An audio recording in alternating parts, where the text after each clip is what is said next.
Então vamos lá com o nosso primeiro exercício de equilíbrio aqui em duas dimensões. A gente vai tratar o problema 3/3 do nosso livro, que a gente vem usando para os nossos exemplos de exercícios, que é o livro do Merriam e do Craig de estática, tá? Então o problema é bem simples, a gente tem uma bicicleta de massa de 13 kg e ele nos passa a posição do centro de gravidade, marcado aqui com G e aquele símbolozinho ali. E a gente sabe que G está a 462 milímetros de distância da roda traseira e 563 milímetros de distância da roda dianteira.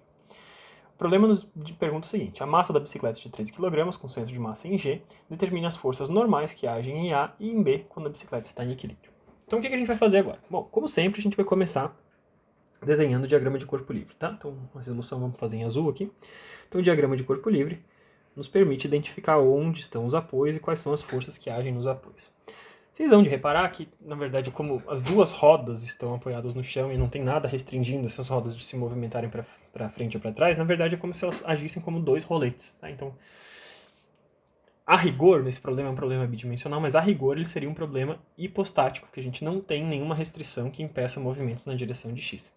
Para a gente não vai fazer muita diferença, que a gente está interessado apenas nas forças normais que agem nas rodas, mas de qualquer forma era bom, né, tecnicamente, vocês entenderem que a gente está tratando então de um problema que deveria ser considerado como hipostático. Tá? Então eu vou aqui brevemente copiar a estrutura da bicicleta, tá? Não vou me preocupar em grandes detalhes aqui,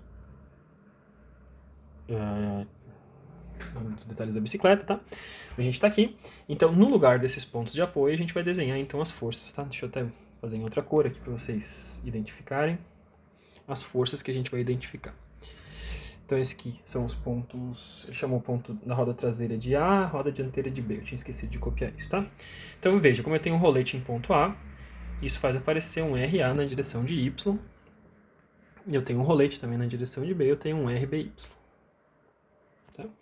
E além disso, em G, no centro de gravidade, eu posso aplicar o total do peso dessa bicicleta. Tá? Então, quanto é que vale o peso dessa bicicleta? Ora, o peso da bicicleta vale massa vezes aceleração da gravidade. Tá? Então, eu tenho 13 kg vezes 9,8. Estou aqui com a calculadora do lado, vamos fazendo essa conta aqui. Calma aí que não estava aberto ainda. Calculadora. 13 vezes 9,8. Isso nos dá 127,4 newtons. Tá bom? E agora, para a gente descobrir essas coisas, conforme eu falei para vocês, uma dica interessante é sempre fazer uma somatória de momentos com relação a um ponto onde a gente tenha mais incógnitas. Olha, tanto no ponto A quanto no ponto B, a gente tem a mesma quantidade de incógnitas, então tanto faz. Eu vou começar agora fazendo então uma somatória de momentos com relação à roda A. Como essa estrutura está parada, a bicicleta está parada, esse somatório de momentos com relação ao ponto A tem que zerar, tem que ser zero. Então, com relação ao ponto A, a gente tem que identificar todo mundo que gera momento. Como vocês estão acostumados, né, a gente pode deslocar as forças que estão agindo aqui segundo a sua linha de ação, né? E com isso fica bem claro, bem fácil da gente utilizar essas próprias distâncias que já estão cotadas aqui, de 462 e de 563, como se fossem os próprios braços de alavanca. O que eu quero dizer com isso? Então, o peso que está agindo ali em G, eu posso deslocar ele para baixo, trazer ele para baixo até que ele fique, segundo a sua linha de ação, ele fique agindo ali naquele ponto, nessa projeção de G com relação ao chão, e o braço de alavanca dessa força P acaba sendo o próprio 462, tá? Então, se só houvesse a força P, deslocado aqui para baixo até esse ponto ali embaixo, diretamente embaixo de G, ele faria essa estrutura girar no sentido horário. Então a gente tem, pela nossa convenção sinal negativo, a força P vezes a distância de A até essa projeção de G na parte de baixo. Por outro lado, se só houvesse a força RBY do jeito que a gente desenhou, ele faria a bicicleta girar no sentido anti-horário, então positivo. A força RBY, que é a que eu quero descobrir, vezes a distância entre A e B. E essas são as duas únicas forças que geram momento com relação ao ponto A, então somadas elas têm que se anular. E agora eu posso substituir os valores de todo mundo, né? A distância de A até B é de 462 mais 563, ou seja, de 1025. Então eu tenho 1025 milímetros vezes a força RBY.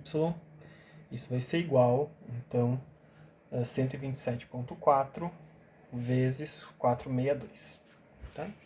Então, isso nos dá 58, 858,8. E agora a gente passa dividindo esses carinhas aqui, e a gente descobre que RBY passa dividindo 1025, e a gente descobre que o RBY vale 57,42 newtons. Em seguida, para descobrir o RAY, que seria a força que nos falta descobrir, a única reação de apoio que não está descoberta ainda, a gente pode tanto fazer uma somatória de momentos com relação ao ponto B, por exemplo, quanto fazer uma somatória de forças em Y. Vai de vocês, tá? Eu vou fazer uma somatória de forças em Y. Como essa bicicleta está apoiada no chão e está parada, a somatória de forças em Y tem que ser igual a zero. E eu tenho, então, todas as forças que agem em Y. Eu tenho RAY para cima, P para baixo, RBY para cima.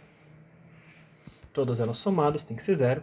E eu descubro, então, que RAY é a diferença entre P e RBY, ou seja, 69,98.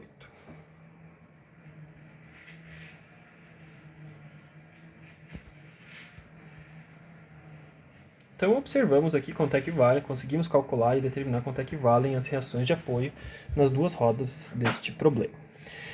Uma coisa que é claro, se vocês percebem, né, o centro de gravidade da bicicleta G está um pouco mais próximo da roda traseira do que da roda dianteira, e por isso a quantidade de força que é feita sobre a roda traseira é um pouco maior do que a quantidade de força que é feita sobre a roda dianteira. Natural que seja assim.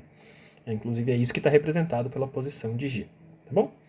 Então esse seria um primeiro problema para a gente resolver em equações de equilíbrio, mostrando como que a gente, a partir da localização de um centro de massa, a gente consegue calcular quanto é que valem as forças que agem nos apoios de um problema como esse. Tá bom?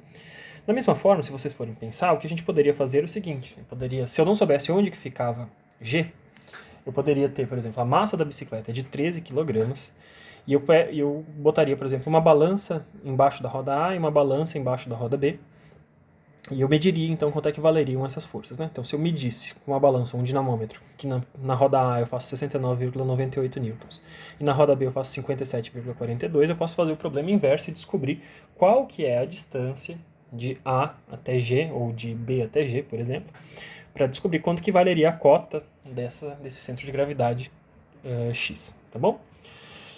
Então, acho que o problema funciona nas duas direções, né? Nesse nosso caso aqui foi dada a posição de G, mas eu poderia não saber a posição de G, mas a partir do valor das forças que agem nos apoios, ou seja, nas rodas, a gente pode determinar onde que fica o centro de gravidade. Inclusive, eu recomendo para vocês um problema assim, é o problema 311. Tá? O problema 311 é um problema desse, que nos dá o valor dos pesos que agem sobre cada um dos apoios e nos leva a determinar onde que fica o centro de gravidade. Tá bom? Então vou parar na gravação desse e vou gravar outro problema daqui a pouco. Até mais, pessoal.